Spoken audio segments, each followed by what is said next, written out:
नमस्कार। साहित्य तक के बुक कैफे के एक दिन एक किताब में मैं जयप्रकाश पांडे आपका स्वागत करता हूं। आज शुक्रवार है और वादे के मुताबिक मैं एक कविता संग्रह के साथ उपस्थित हूं जिसका नाम है दयनीय है वह देश।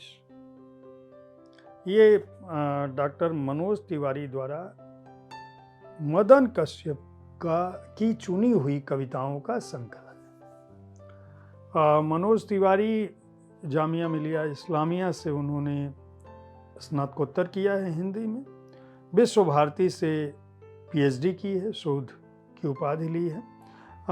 कुछ संग्रह उनके पहले ही प्रकाशित हो चुके हैं। मुश्किल है, मुट्ठी भर सूख पाना, बतियाती औरतें और अन्य कविताएं। आलोचनात्मक पुस्तक भी आ चुकी है, लघु कथा संग्रह भी आ चुका है। पत्र पत्रिकाओं में लगातार लिखते रहे, बहुत सारे पुरस्कार पा चुके हैं।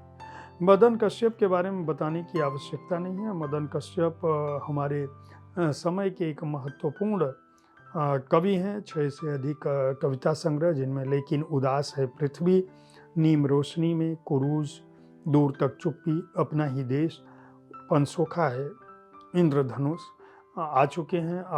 आलेखों के भी 3 संकलन, उनके मतभेद, लहलुहान लोकतंत्र और राष्ट्रवाद का संकट प्रकाशित हो चुका है। कवि ने कहा श्रृंखला में भी उनकी कविताओं का जो संग्रह है वो प्रकाशित हो चुका है। और जाने माने कवि हैं, विचारक हैं। दूरदर्शन, आकाशवाणी, साहित्य अकादमी, नेशनल बुक ट्रस्ट, हिंदी अकादमी, देश भर में अपने विचारों के लिए, चिंतन के लिए और कविताओं के लिए जाने जाते हैं। इसमें उनकी कुल 100 कविताएं चयनित की गई हैं और एक विस्तृत भूमिका भी है। इस दौर का इतिवृत्त एक क्रूरता थी तो ताकतवर दिखती थी। इस भूमिका, लंबी भूमिका के साथ साथ राजनीतिक कविताएं जो हैं, इस दौर के इतिहास की जो साक्षी हैं, लगभग वो संकलित हैं इसमें। ये 100 कविताएं कैसी हैं, इनके लिए आपको यह संग्रह खरीदना पड़ेगा। लेकिन मैं चूँकि संग्रह से कविताएं पढ़ता हूँ, 4 कविताएं गिन कर पढ़ता हूँ ताकि हमारे विज्ञ दर्शक, श्रोता स्वयं यह अनुमान लगा सकें कि किस कविता संग्रह को उन्हें क्यों खरीदना चाहिए और उनका प्रिय कवि क्या कुछ सर्ज रहा है, क्या कुछ सृजित कर रहा है, क्या कुछ रच रहा है। मैं इस संग्रह से जो कविता पढ़ने जा रहा हूँ, उसमें पहली कविता जो पढ़ूंगा उसका शीर्षक है धर्मनिरपेक्ष हत्यारा। हत्यारा धर्मनिरपेक्ष, यह बहुत लोगों के लिए सुकून की बात है। भले ही वह हत्यारा है, सांप्रदायिक नहीं है।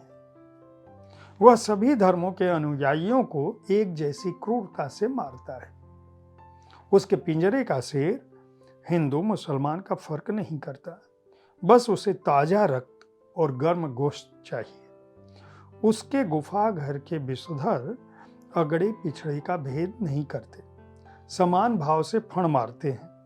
उसकी बहसी बंदूकें अपने शिकारों के रंग रूप नहीं देखती। सबने अपनी अपनी खुशी के कारण तलाश लिए हैं। अगले खुश हैं कि उनके सबसे तेज शूटर हत्यारे के दाएं बाएं रहते हैं। पिछड़े खुश हैं कि हत्यारे के डर से पुराने सामंत बिलों में घुस रहे हैं। फिरका परस्त खुश हैं कि वे दुनिया को दिखा सकते हैं कि सेकुलर कैसा हत्यारा होता है। कामरेड खुश हैं, इस संकट की घड़ी में सबसे जरूरी है धर्मनिरपेक्ष होना, जो वह है। दुखी है केवल कवि, क्योंकि हत्यारा हत्यारा है। आप समझ सकते हैं कि मदन कश्यप जी की कविताओं का जो स्वर है, जो तेवर है, वह कैसा है। एक दूसरी कविता जो मैं इस संग्रह से पढ़ रहा हूं, उसका शीर्षक है गनीमत है।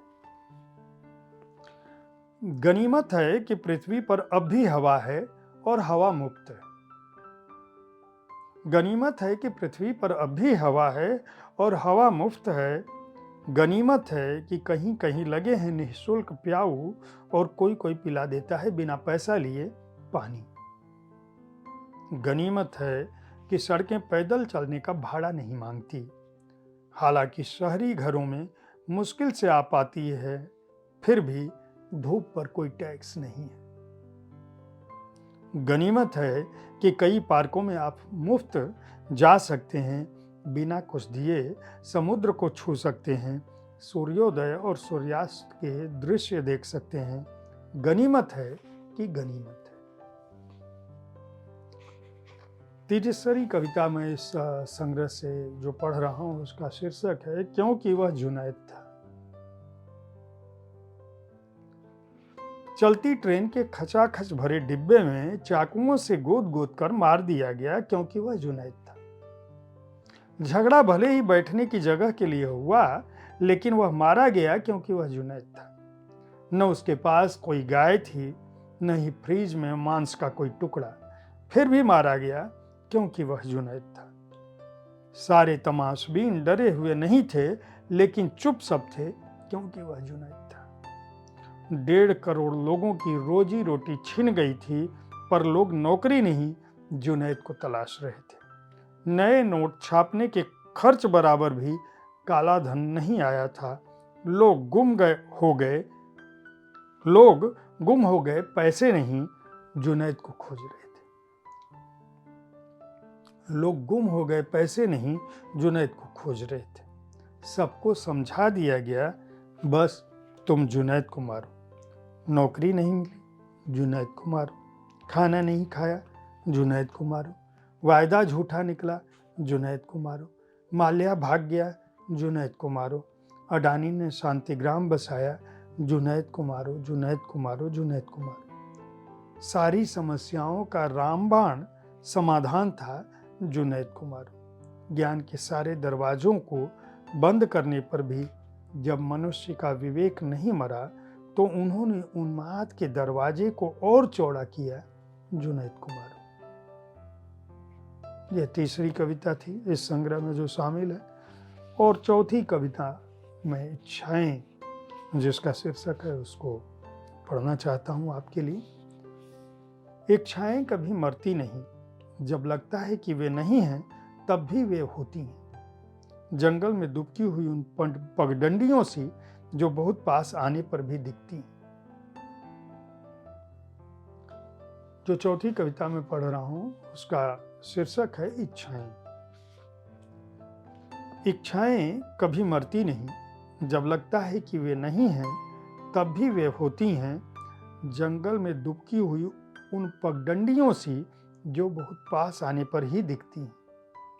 इच्छाएं पहिए में छिपी लीकों की तरह होती हैं अनंत। हम एक समय में एक सीमा तक ही उनको महसूस कर पाते हैं, पर हमेशा ही वह हमारे पास हमारे एहसास से बड़ी होती है। कभी एक इच्छा से फूटती हैं कई कई इच्छाएं, तो कभी कई इच्छाएं समाहित हो जाती हैं किसी एक इच्छा में। कभी कभी अत्यंत कोमल आवरण में दुबक कर आती हैं हिंस्र इच्छाएं। पहचानने और विवेचन करने का समय नहीं देती, कुछ इस तरह वशीभूत करती हैं कि पता ही नहीं चलता हम किसी जादू के प्रभाव में।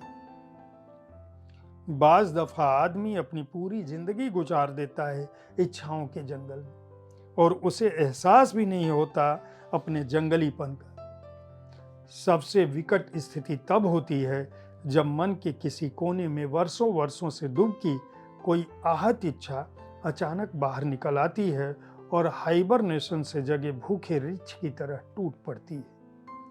हम रास्ते की तलाश में भागते हैं इधर उधर कि किसी प्रकार बाहर निकल सकें इस बीहड़ से, पर इच्छाओं का जंगल जल्दी रास्ता नहीं देता। मनोवेगों की कटीली झाड़ियों में फंसी लहूलुहान चिड़िया सी फड़फड़ाती रहती है हमारी आत्मा। अगर आप मदन कश्यप की चुनी हुई 100 कविताएं, जिनका तेवर, जिनकी वानगी मैंने दिखाने की कोशिश की अपनी 4 कविताओं से, उनको पढ़ना चाहते हैं, तो सर्वभाषा ट्रस्ट द्वारा प्रकाशित यह संकलन खरीद सकते हैं, जिसका नाम है मदन कश्यप की चुनी हुई कविताएं, दयनीय है वह देश। मनोज तिवारी ने इसका अच्छा संपादन किया है। मूल्य इसका 299 रुपये है। कविताओं की संख्या मैं बता चुका हूँ। उम्मीद है कविताओं पर आधारित मेरा यह कार्यक्रम आपको पसंद आया होगा। हर शुक्रवार को मैं किसी न किसी कविता संग्रह की जानकारी देता हूँ। अगर आप अच्छी कविताओं का पाठ सुनना चाहते हैं तो मेरे वरिष्ठ सहयोगी संजीव पालीवाल हर दिन आज की कविता में कोई न कोई कविता सुनाते हैं। उनका पाठ, उनकी पाठ्य शैली भी बहुत अच्छी है। आप उनको कार्यक्रम को देख सुन सकते हैं। साहित्य तक आपका ही चैनल है। पुस्तक संस्कृति को बढ़ावा देने के लिए मैं हर दिन इसी समय पर किसी न किसी पुस्तक की चर्चा करता हूँ। हमारे कार्यक्रम को देखते रहें, पुस्तकें खरीदते रहें, पढ़ते रहें, कविताओं को पढ़ते रहें, ताकि यह दुनिया और बेहतर हो सके, मनुष्य और अच्छा हो सके। धन्यवाद।